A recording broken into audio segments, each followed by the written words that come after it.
Good morning दोस्तों, आदर्श mathematics channel पर मैं विक्रम कुमार आपका स्वागत करता हूं। अभी हम लोग देखेंगे बीपीएससी टीआरई का क्वेश्चन देखेंगे। उससे रिलेटेड जो टीआरई 4 की तैयारी कर रहे हैं और स्टेट की तैयारी कर रहे हैं उन लोग को ये रिलेटेड क्वेश्चन मिलेगा जो आप लोग को प्रॉफिट होगा। ये टीआरई 2 का क्वेश्चन है। क्वेश्चन नंबर हम 127 तक देख चुके हैं। 128 करें, यदि बिंदु ए जिसका कोऑर्डिनेट ए स्क्वायर 0, बी 0, बी स्क्वायर और सी 1 1 है, संरेखी है। संरेखी का मतलब कोलिनियर है, तो इसमें से क्या ऑप्शन होगा? तो जैसे देखिए एक त्रिभुज है ए बी सी में कह रहा है संरेखी। संरेखी का मतलब एक ही रेखा पर है, तो एक ही रेखा पर है ए बी सी। तो ए का कोऑर्डिनेट है ए स्क्वायर 0, 0 बी स्क्वायर 1 1। तब हम जानते हैं ए बी का जो ढाल होगा यानी slope of A B, slope of A B equal to slope of B C होगा। इसका मतलब यहाँ से इसका फार्मूला होता है y1 minus y2 by x1 minus x2। यहाँ से हो जाएगा, यहाँ से नहीं, एक मिनट, हाँ, तो यहाँ से हो जाएगा आपको, इसके लिए y1 minus y2 by x1 minus x2। यहाँ से कर दीजिए, यहाँ से ये y2 है तो y2 minus y3 by x2 minus x3। तो यहाँ से हो जाएगा 0 minus B square by A square minus 0 equal to, यहाँ से हो जाएगा B square minus 1 by 0 minus 1। तो क्रॉस मल्टीप्लिकेशन कीजिएगा तो बी स्क्वायर प्लस में हो जाएगा ए स्क्वायर बी स्क्वायर माइनस ए स्क्वायर बी स्क्वायर,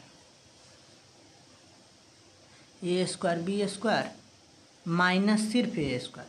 अब एक तरफ लाइएगा तो ये हो जाएगा ए स्क्वायर प्लस बी स्क्वायर बराबर ए स्क्वायर बी स्क्वायर। अगर ये दोनों तरफ हम ए कहे कि हम जानते हैं इसको बराबर में 1 होना चाहिए, तो दोनों तरफ ए स्क्वायर बी स्क्वायर से डिवाइड कर दे तो क्या होगा? तो इधर तक कट के 1 आ जाएगा, इधर हो जाएगा ए स्क्वायर से ए स्क्वायर कटेगा यानी 1 by B square plus 1 by A square बराबर 1, यानी इसको फाइनली हो जाएगा 1 by A square plus 1 by B square बराबर 1, यानी कि आपका ऑप्शन हो जाएगा सी। इसके बाद 129 नंबर क्वेश्चन कह रहा है कि त्रिभुज ए बी सी इस प्रकार है कि A B 3 centimetre, B C 2 centimetre और सी ए 2.5 सेंटीमीटर और त्रिभुज ए बी सी समरूप है त्रिभुज डी ई एफ के। ई एफ है 4 सेंटीमीटर, डी ई एफ के परिमाप देखिए, एगो त्रिभुज ए बी सी है, एगो त्रिभुज डी ई एफ है, A B C D E F, जिसमें ए बी का value 3, B C 2, A B 3, 2, 2.5 और कह रहा है त्रिभुज ए बी सी समरूप है त्रिभुज डी ई एफ के। और यहाँ से ई एफ का वैल्यू दिया है, ई एफ का वैल्यू दिया है 4। तो जैसे ही समरूप है इसका मतलब A B by D E बराबर B C by E F equal to A C by D F होगा। तो अब देखिए ए बी कितना है, तो यहाँ से यानी सीधा समझिए ना, इसका दोगुना है, 2 के दुगुना 4, तो सबके सॉल्व कीजिएगा इस पर तो दुगुना आ जाएगा, तो 3 दूना 6, 2.5 दूना 5। तो इसका कह रहा परिमाप त्रिभुज डी ई एफ का परिमाप, तो ये हो जाएगा D E plus E F plus D F. तो ये हो जाएगा 6 प्लस 4 प्लस 5, 6 4 10 5 15 सेंटीमीटर। इसका आंसर हो जाएगा 15 सेंटीमीटर। इसके आगे हम लोग क्वेश्चन नंबर 130 देखते हैं। कह रहा है त्रिभुज ए बी सी में B 90 degree, B D perpendicular to A C है, ए सी 9 सेंटीमीटर है, तो ए डी कितना होगा? तो देखिए यहाँ एक त्रिभुज है ए बी सी जिसमें बी है 90 डिग्री, कह रहा है B D perpendicular to A सी पर परपेंडिकुलर बी डी है। अगर ए सी है 9 यानी टोटल है 9 और ए डी है 3, तो ए डी है 3 तो डी सी हो जाएगा 6। तो कह रहा है बी डी का वैल्यू बताइए। तो बी डी बराबर हम जानते हैं, बी डी बराबर यहाँ से जगह root under A D into C D. तो रूट अंडर 3 इंटू 6 बराबर रूट अंडर 18 का मतलब 3√2 सेंटीमीटर आंसर हो जाएगा। इसके बाद 30 के बाद 31 नंबर कह रहा है दो त्रिभुज ए बी सी में डी ई एफ और पी क्यू आर में डी बराबर क्यू है। देखिए यहाँ से कह रहा है डी बराबर क्यू, यहाँ से लिखेंगे डी बराबर क्यू है। उसके बाद आर बराबर ई है, आर बराबर ई है। तो निम्नलिखित में से कौन सा सत्य नहीं है त्रिभुज डी ई एफ में? तो जब डी बराबर क्यू है, देखिए ना त्रिभुज ए बी सी है, यहाँ देखिए त्रिभुज ए बी सी है और त्रिभुज डी ई एफ तो कह रहा है डी बराबर क्यू है, डी बराबर क्यू। अच्छा, इसका नाम पी क्यू आर कर दीजिए। तो डी बराबर क्यू है और आर बराबर ई है, आर बराबर ई है। तो ए सिमिलरिटी से हो जाएगा, जैसे सिमिलर हो जाएगा क्या क्या हो जाएगा, डी ई एफ सिमिलर यानी समरूप हो जाएगा डी के बराबर क्यू आर पी। इसका मतलब यहाँ से हम कह सकते हैं D E by Q R बराबर E F by R P equal to D F by Q P. तो कह रहा है इनमें से कौन नहीं है? तो देखिए D E by P Q, D E by P Q E F by R P, यही नहीं है। ऑप्शन ए हो जाएगा 131।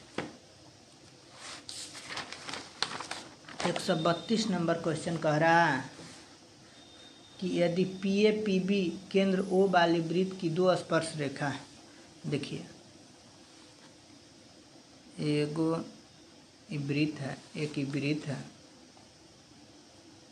एक वृत्त है, इसका एक स्पर्श रेखा इधर से,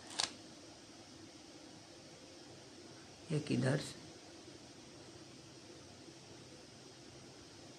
ए है, बी है, पी है। तो पी ए बराबर पी बी है। क्वेश्चन कह रहा है पी ए और पी बी केंद्र ओ वाले वृत्त के दो स्पर्श रेखा है, जैसा कि ए ओ बी बराबर 110 डिग्री इसका केंद्र है, यह है 110 डिग्री। तो कह रहा है ए पी बी का मान बताइए। तो ये तो हम जानते हैं कि 90 डिग्री होता है, ये भी 90 डिग्री स्पर्श रेखा के साथ त्रिज्या, तो 90।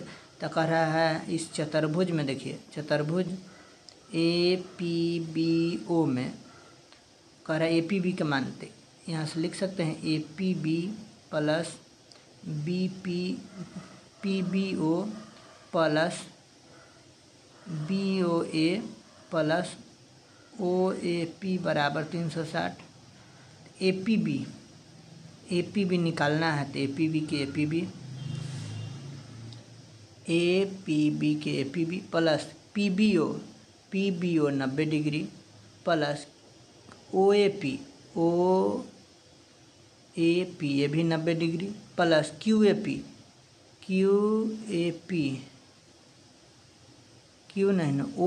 ओ ए पी 90 डिग्री और यहाँ था बी ओ ए 110 डिग्री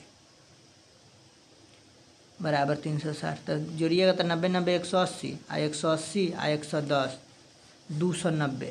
तो ए पी बी बराबर हो जाएगा आपको 360 माइनस 290 बराबर 70 डिग्री आ जाएगा आंसर।